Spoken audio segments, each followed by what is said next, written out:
పరమానందయ్య గారు గొప్ప పండితుడు. చాలా చాలా మంచి వ్యక్తి. ఆయన ఎప్పుడు కూడా మందబుద్ధులు కలిగిన శిష్యులను తీసుకొని వాళ్ళకి మంచి బుద్ధినిచ్చి పంపిస్తూ ఉంటారు. అటువంటి పరమానందయ్య గారి దగ్గరికి ముందుగా 7 మంది శిష్యులు వచ్చారు. ఆ తర్వాత మరో 2 వచ్చారు. ఆ తర్వాత మరో 4 వచ్చారు. దీనిలో తెలుగులో మాట్లాడేవాళ్ళు, తమిళంలో మాట్లాడేవాళ్ళు, అలాగే కన్నడలో మాట్లాడేవాళ్ళు, ఇంకా హిందీలో మాట్లాడే శిష్యులు కూడా ఉన్నారు. మరి వీళ్ళందరి వల్ల పరమానందయ్య కూడా కొంత తెలుగు, కొంత హిందీ, కొంత తమిళం కూడా వచ్చు. మరి ఈ శిష్యులు ఎలాంటి వారయ్యా అంటే తెలివి తక్కువతనానికి మరో పేరయ్యా మన పరమానందయ్య శిష్యులు. మూర్ఖత్వానికి మరో పేరు. ఈ శిష్యులు చేసే తెలివి తక్కువ పనులు అందరికీ నవ్వు తెప్పిస్తూ ఉంటాయి. ఈ శిష్యులు ఆడే మాటలు వినేవారికి చాలా హాస్యంగా ఉంటాయి. మరి వీరి చేష్టలు పకపక నవ్విస్తాయి. గురువుగారు ఎంత చెప్పినా ఆ శిష్యులు అలాగే తెలివి తక్కువగా పనిచేసుకుంటూ మన అందరికీ హాస్యాన్ని అందిస్తూ విందు భోజనం కలుగజేస్తూ ఉంటారు. మన పరమానంద శిష్యులు చెరువుకెళ్ళి అక్కడ ఈత కొట్టారు.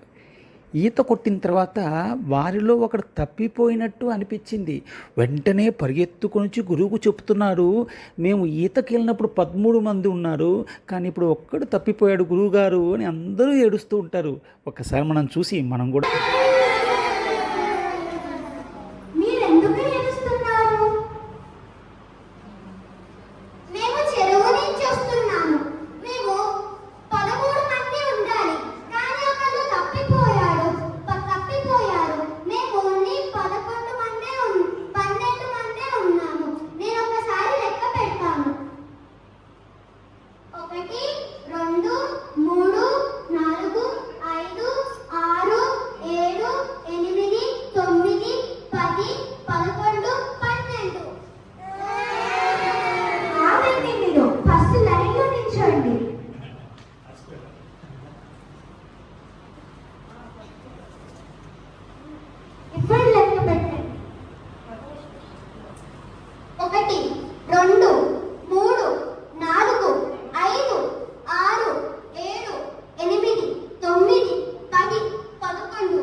बुद्धि बढ़ाने के एक ही उपाय है, राम नाम का जाप करते हैं।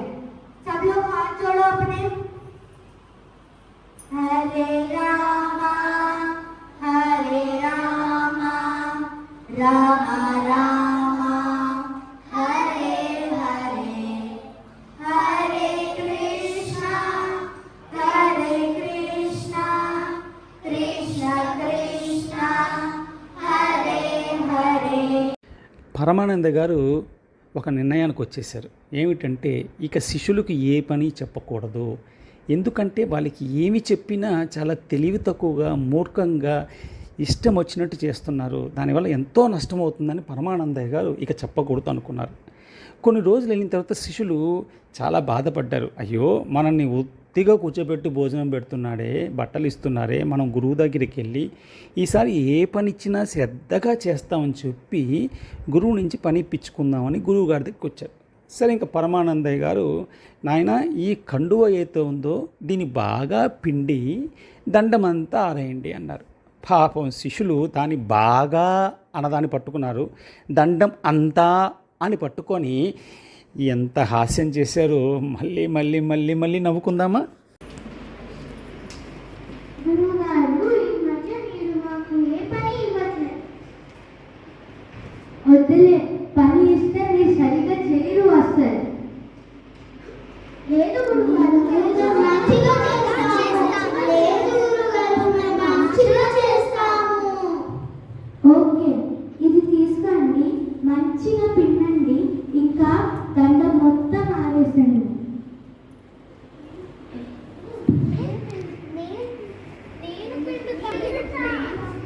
ఆగండి, నేను మంచిగా పిండి అందరికీ ఇస్తాను.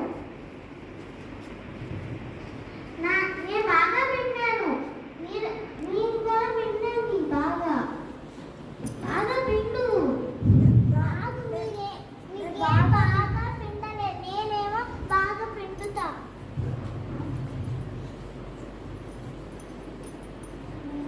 అమ్మయ్య, పిండటం అయిపోయింది. అరే అలా కాదురా, మధ్యలో దొల్లాడిచిన మర్చిపోయా.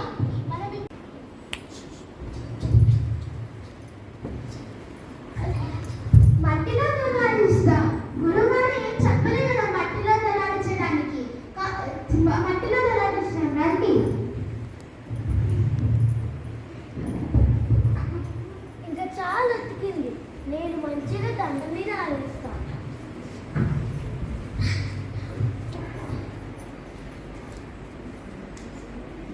అరే, ఇట్లా ఎందుకు ఆలోచిస్తున్నాడు? ఇంత మిగిలింది, ఉన్నది నేను ఆలోచిస్తాను.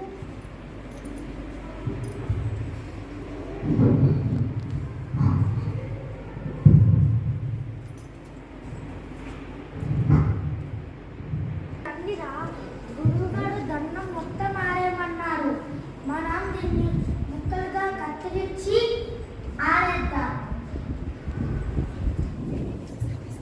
నేను వెళ్ళి కట్టెలు తెస్తాను. ఆగండి, మీరు ఏం చేస్తున్నారు? ఆగండి, మీరు ఏం చేస్తున్నారు? ఇవ్వండి.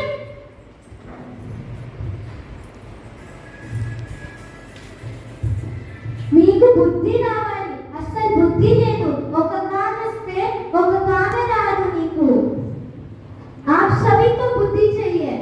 सब लोग हाथ जोड़ के और श्री राम की प्रार्थना करेंगे. हाथ जोड़िए,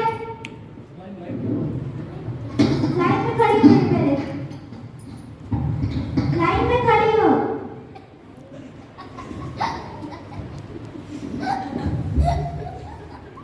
हाथ जोड़ो. हरे रामा राम राम हरे हरे, हरे कृष्णा कृष्ण कृष्ण हरे हरे. आप सभी को बुद्धि आ गई है. मैं भगवान से प्रार्थना करती हूँ.